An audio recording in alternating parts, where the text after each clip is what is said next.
Kerry Jr. II here, reporting for the Detroit Free Press.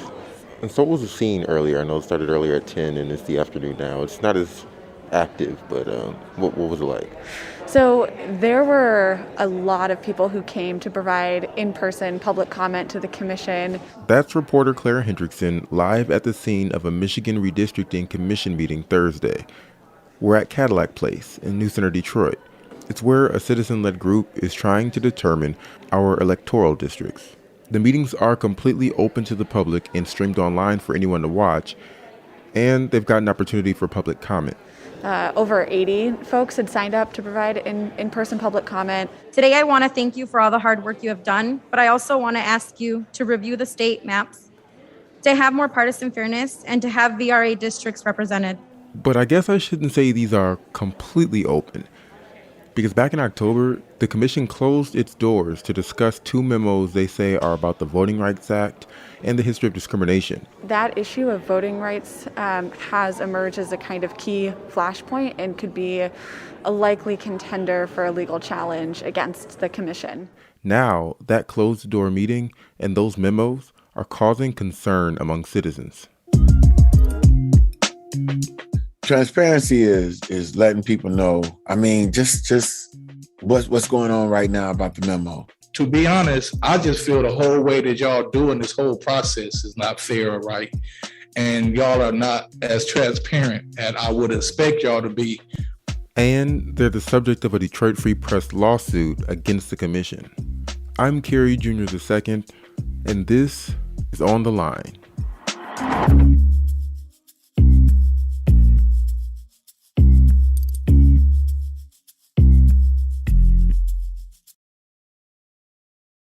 All right, I am all set over here. Yes, so yeah, go right ahead. Your name, age, where you're from, and your official title. Okay, my name is Arthur Woodson, from Flint, Michigan. Age 54. I'm a veteran advocate, activist here in the city of Flint. Been fighting for a long time now. You know, Flint used to be beautiful. I mean, you know, to me, I hear and I saw that Flint seemed like, you know, we had the highest, middle income community in the nation. We got lost. You know, we got lost in the money. We got lost in thinking that GM was going to take care of us for the rest of our lives. And once they left, it was a vacuum of illiteracy, political, and, personal literacy. As I'm sure you can tell, Arthur Woodson is a fierce voice in and for Flint. The good things that are going on in Flint,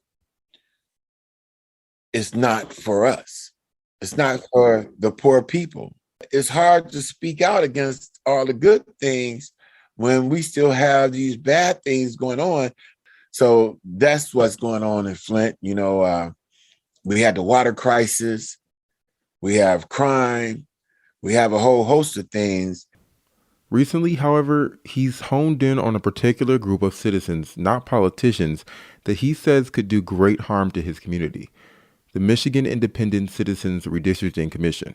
When I first heard about them is when, we voted to do away with gerrymandering. Gerrymandering as in manipulating electoral districts to benefit one political party. I thought it would be a good thing.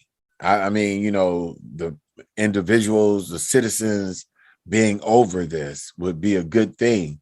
We've talked about the commission in a prior episode, but just to remind you, here's Detroit Free Press reporter and Report for America Corps member, Clara Hendrickson again, talking about the work that's underway right now. This is the first time that Michigan is using a citizen-led independent commission to redraw new congressional and legislative districts.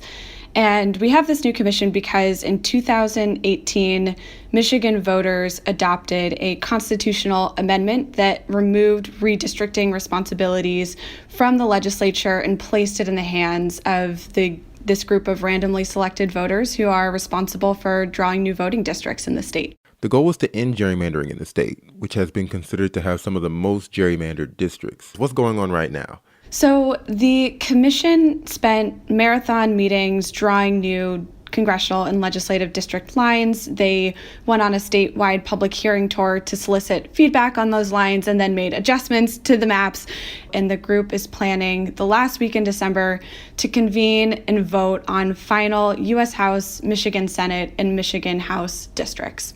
It's been a contentious process already, with a lot of voices trying to be heard, including Woodson. He first started attending meetings and speaking out after a delay in the census led to a delay in the start of the process.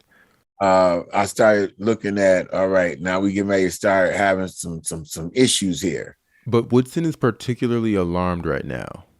And it's in part for the same reason the Detroit Free Press itself is in the headlines with the commission. We're going to get to that in a minute, but I think it's important to remember what led up to that moment. The commission had just completed a statewide public hearing tour to solicit input on draft maps that it had drawn.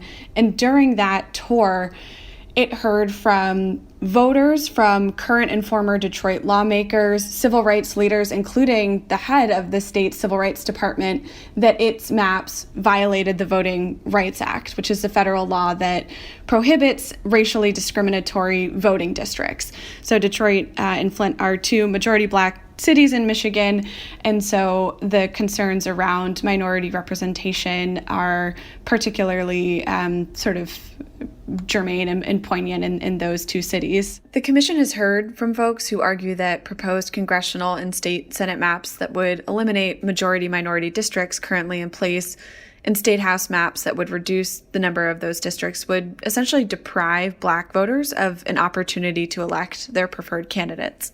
What the commission has drawn would pair Detroit neighborhoods with communities in Macomb and Oakland counties, and that pairing means that there are fewer Black voters in the districts that the commission has drawn compared to what has previously been in place for the past decade.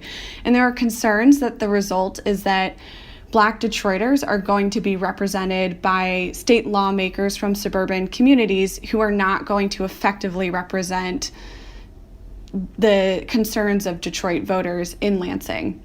In all the African American communities, they're making sure that they take away our representation to save theirs. If you look at it, I guarantee you their seats are saved.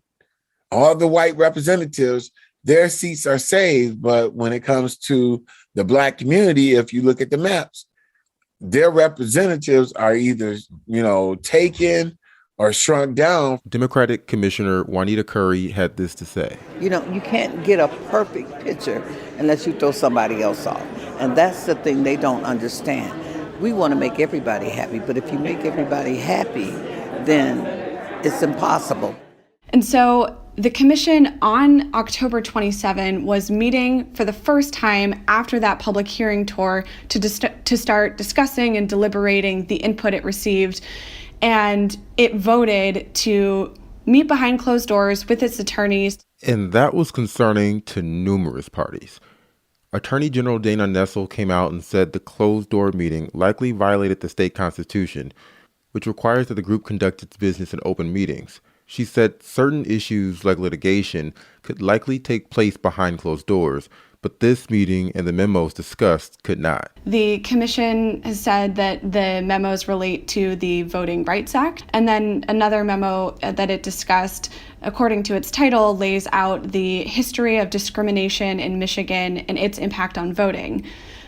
So that's what the commission has said, but part of the challenge is that there's no way to vet the contents of the memo because they're currently kept secret, and there's no way to know what the commission actually talked about behind closed doors. For all we know, they could have been talking about the Lions for an hour. I don't think that's what they were talking about, but again, there's no way to sort of corroborate that discussion and the nature of the advice that the commission said that it received behind closed doors. Hendrickson filed a Freedom of Information Act request to try to get the memos. It was denied, with the commission citing attorney-client privilege. We asked to speak to the commission's lawyers. but a spokesman declined our request while litigation is pending. At the meeting earlier this month, however, the commission's lawyers were adamant that the memos could not be released. They know exactly what your play is, and they know exactly why. You absolutely all anticipate that someone will bring litigation. If you open the floodgates and expose all of these communications, you will be really crippling your attorneys in the ability to defend these cases. I understand that the Attorney General's opinion is not based on a specific review of the memos because the Attorney General did not have the memos at hand. Something I do not see in that amendment is any reference to a required waiver of attorney-client privilege. Secretary of State Jocelyn Benson also called for the memos to be released, and so did the group Voters Not Politicians, and they drafted the language that created the commission. And then there was Woodson, who spoke at public comment at the same commission meeting where the lawyers raised alarms. I want to see what's in that memo that you all are trying to hide, because I'm hearing that it's to do away with minority majority. Can we find out what you all talked about behind the scenes? That day, the commission officially voted not to release the memos. The decision for the commission not to release the memos, did they all decide on that? How did that take place? It's a large body. They were all on the same page? No, they weren't all on the same page. It was actually a pretty narrow vote by the commission on whether or not to disclose the memos. Ultimately, the commission voted 7-5 not to release the memos. All 4 Democratic members of the commission voted against disclosing the memos, and then Republicans and independents were split on that decision. That vote deeply troubles Arthur, who particularly distrusts Democrats, even though he identifies and has run as one. Why would you want to go behind closed doors and keep it secret, speaking about the African-American minority majority representation? And that brings us to the Detroit Free Press showing up in the headlines. Yeah, so last week, 3 media outlets, the Detroit Free Press, the Detroit News, and Bridge, Michigan, along with the state's press association, sued the Redistricting Commission and asked the Michigan Supreme Court to order the Redistricting Commission to release memos and records that it has withheld from the public that it weighed during its redistricting process. After the break, we discuss the lawsuit and the price paid when information is withheld from the public.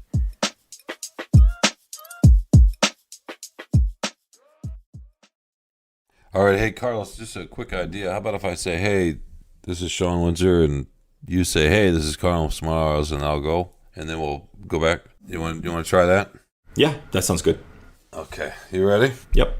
Hey, this is Sean Windsor. And this is Carlos Benares. And we are the team behind Free Press Sports with Carlos and Sean, where we are going to talk about, you guessed it, sports, but lots of other stuff. Like what, Carlos? Oh, we're going to talk about your favorite subject, Sean, food. Probably more food. Arts, culture, sports, TV, movies, you name it. If it's happened in Detroit, we're going to talk about it. And sometimes we're going to have guests in who obviously know a lot more than we do about just about everything. But we're going to have some Free Press journalists to talk about big stories, folks from the sports world. We're going to be out every Thursday. You can find this podcast wherever you find your podcasts, Apple, Spotify, Google Podcasts. We hope you'll join us.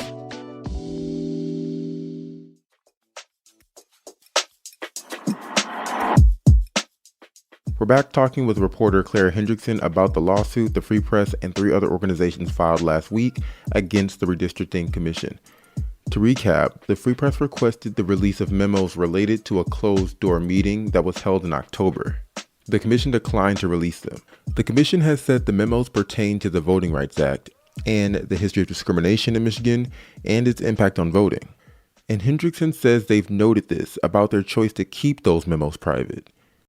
So the commission has received a lot of information about how to comply with the Voting Rights Act from its attorney in open meetings. They've heard presentations about the Voting Rights Act.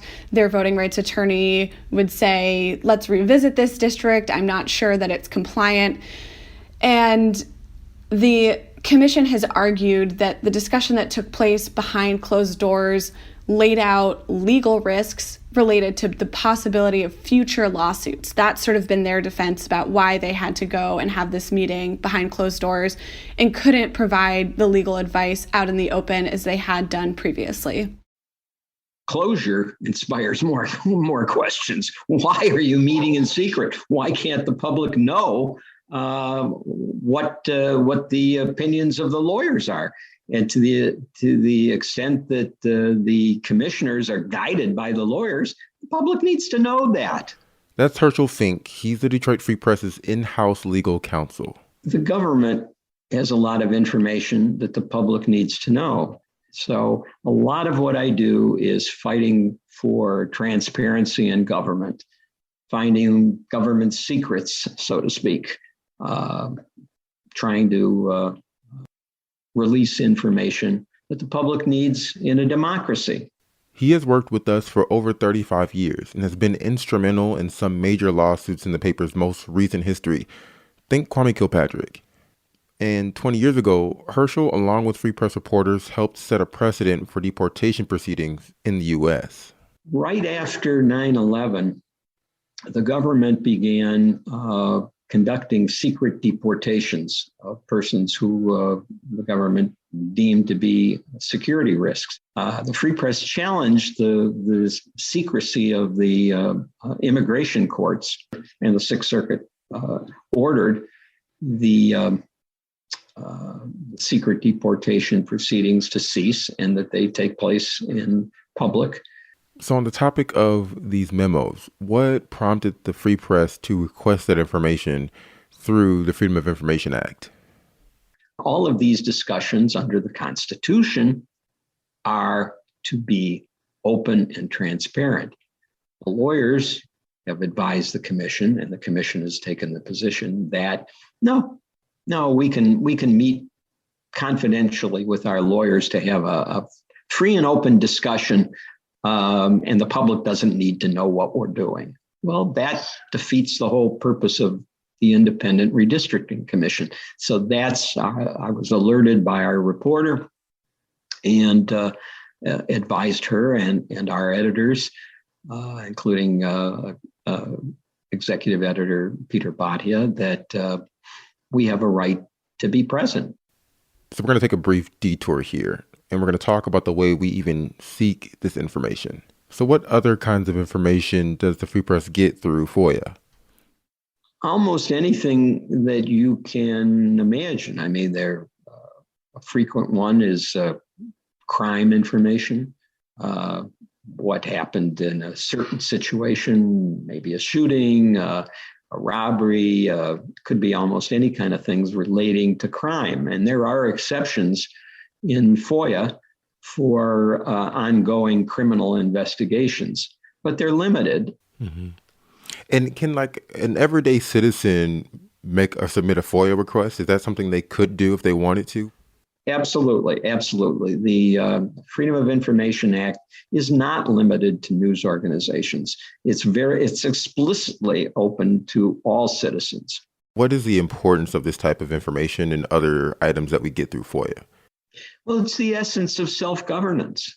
The public needs information. I mean, that's really the whole idea of democracy, is having access to information when we're kept in the dark. I mean, the public needs information so that it can make wise decisions on its leaders and how to hold them accountable.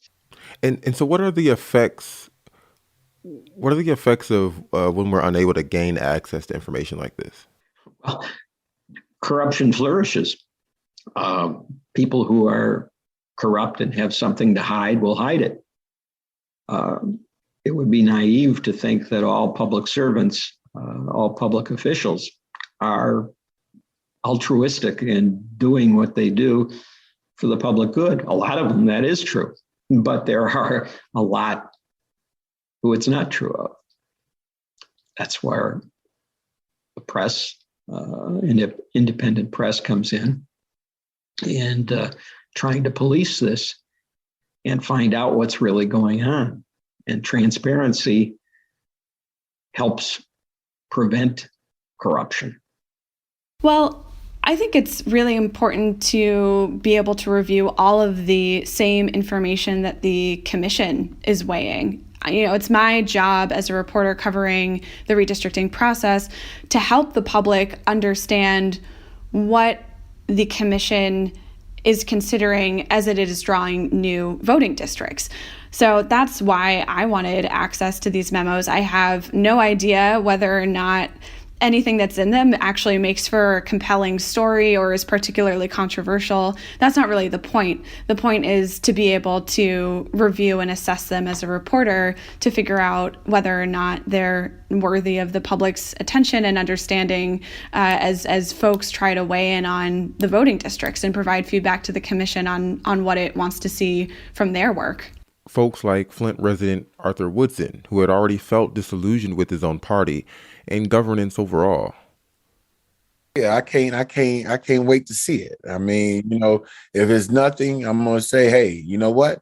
It was nothing, but they shouldn't have left the curiosity out there. Why would the Republicans want it out there, and why would the Democrats be trying to hide it?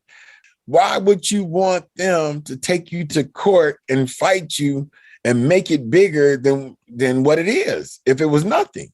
Why would I jeopardize an article coming out saying that, we are fighting against making something public that's against the African-American community?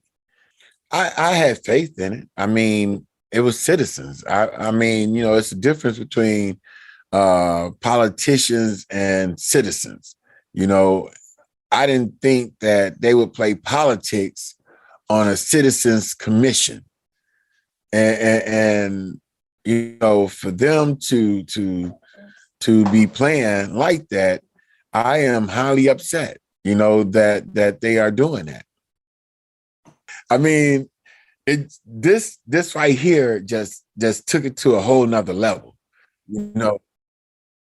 I don't trust that commission. I don't trust the governor. I don't trust the Secretary of State. They have made it to where I don't trust anybody, especially being from Flint. This week on Wednesday, the news organizations and the Commission Council made their cases in the lawsuit before the Michigan Supreme Court. The Free Press is seeking not only the memos, but that the court bars the commission from meeting behind closed doors again. They've asked the court to issue a decision Friday, December 17th, but it was not immediately clear if the justices would do so. In the meantime, the Michigan legislature this week sent a bill to Governor Gretchen Whitmer's desk that would prohibit the commission from meeting behind closed doors under the guise of the Open Meetings Act. And the Michigan Department of Civil Rights continued to fight back on the crux of where this all started, saying the commission's current proposed maps would violate federal voting rights. The department said the maps would strip minority voters of a meaningful chance to have candidates who represent their interests. The commission's voting rights attorney hasn't agreed with the department's take on the law in his advice to the commission. He said they don't need to preserve the current number of majority-minority districts. Again, the commission will reconvene at the end of December to vote. There's no room for error because they have the opportunity to get it right. But why is this something that we take on? That's our role. I mean, that is the role. It's called watchdog journalism, and that's what we do. That's what the Free Press does and has done for many years. Special thanks to Arthur Woodson for talking to us for this week's episode. Additionally, we also want to say thank you to reporter Clara Hendrickson and legal counsel Herschel Fink. This episode was produced by me, Darcy Moran, and Tad Davis, with help from Peter Majurli. Anjanette Delgado and Marion Streeman are our executive producers, and Peter Bhatia is our editor. The music for the show is called Fort Trumbull and was produced by DJ Lost Boy. Thanks for listening. And if you like the show, leave a rating and subscribe. It really makes a difference. We'll see you next week.